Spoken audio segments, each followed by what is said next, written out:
Assalamualaikum warahmatullahi wabarakatuh. Ketemu lagi di Jurnal Fitri ya teman-teman. Apa kabar teman-teman semuanya? Mudah-mudahan dilancarkan usaha dan rezekinya ya. Amin amin ya robbal alamin.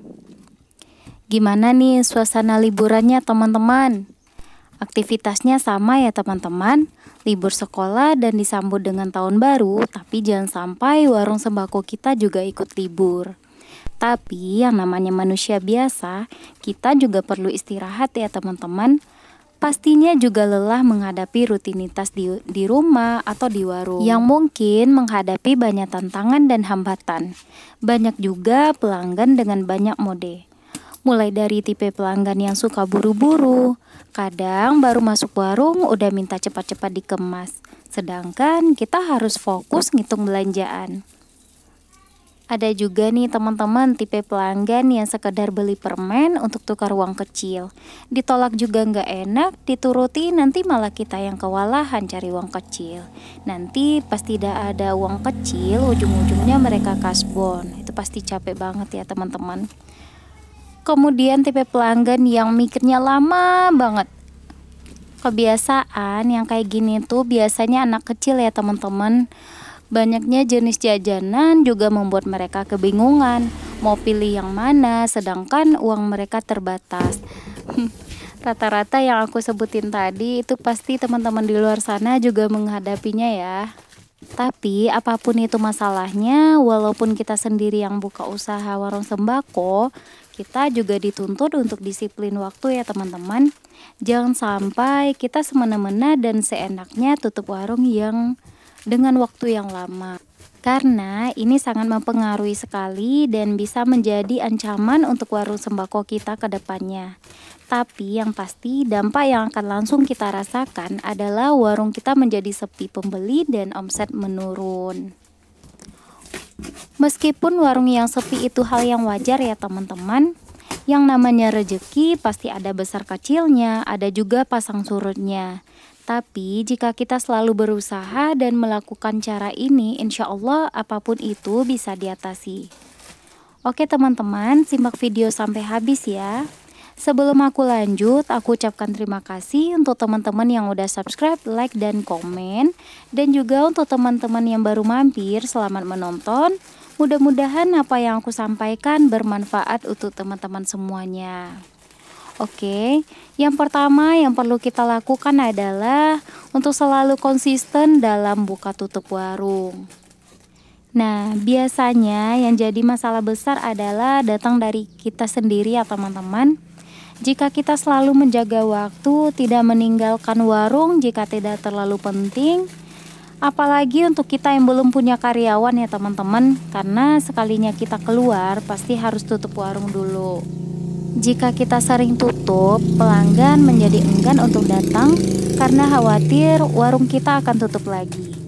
Nah, biasanya untuk warung aku sendiri, setelah aku tutup warung, 1-2 hari setelah buka akan mengalami penurunan. Jadi, usahakan untuk konsisten dalam jam buka tutup warung ya teman-teman, agar pelanggan kita tahu kapan warung kita buka. Contohnya, untuk warung aku sendiri, karena warung aku berada di desa, biasanya pelanggan aku mulai keluar rumah itu jam 6 pagi. Jadi aku buka warung dari jam 5.45 sampai jam 10 malam ya teman-teman.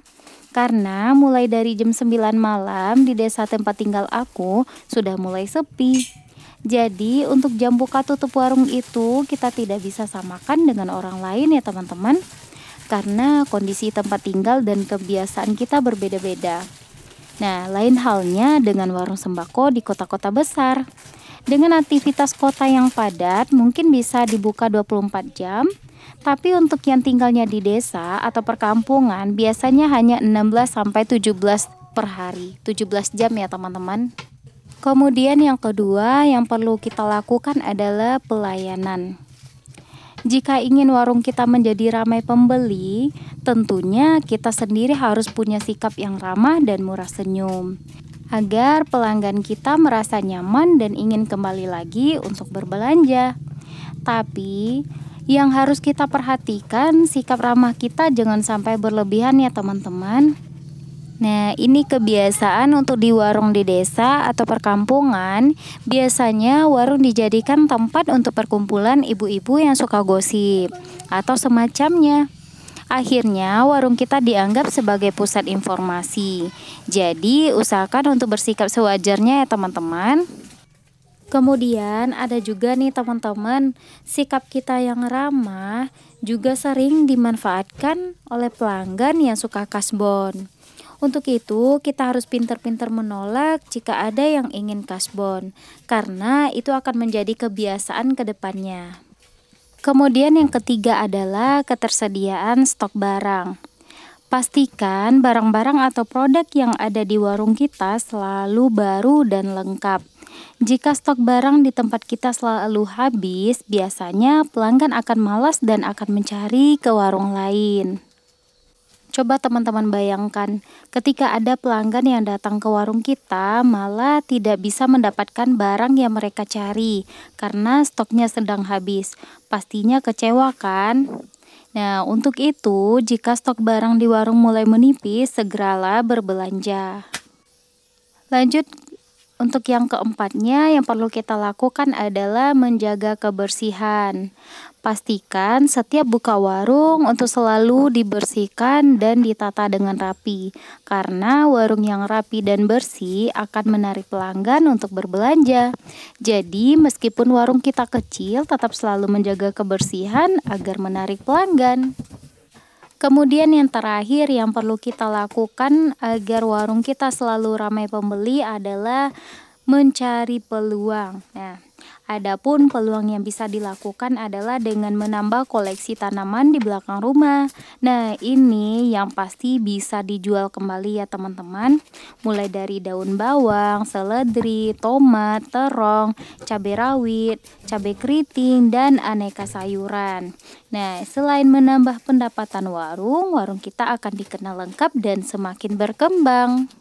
Cara ini aku lakukan lebih kurang 2 tahun terakhir ya teman-teman. Karena kita tinggalnya di desa atau pegunungan, biasanya untuk tanaman yang aku sebutkan tadi permintaannya sangat rendah. Karena hampir setiap rumah punya tanaman ini. Tapi tak jarang ini juga dicari pelanggan. Dulu memang aku stok dan belanja ke pasar ya teman-teman. Namun karena sering tidak terjual habis, pastinya juga ada yang busuk meskipun disimpan di dalam lemari pendingin. Tapi ini tetap ada jangka waktunya ya. Akhirnya suamiku berinisiatif untuk membuat taman kecil di belakang rumah. Selain menjaga ketahanan, yang pasti tanaman yang dijual dalam keadaan segar dan baru. Ini juga menarik pelanggan karena mendapatkan harga yang murah dan bisa dipetik langsung. Nah, itulah beberapa tips dari aku. Mudah-mudahan apa yang aku sampaikan bermanfaat untuk teman-teman ke depannya. Semangat terus untuk teman-teman yang baru merintis. Mudah-mudahan usaha dan kerja keras kita semuanya berbuah manis. Untuk teman-teman yang baru mampir, silakan kritik dan sarannya akan aku terima dengan baik.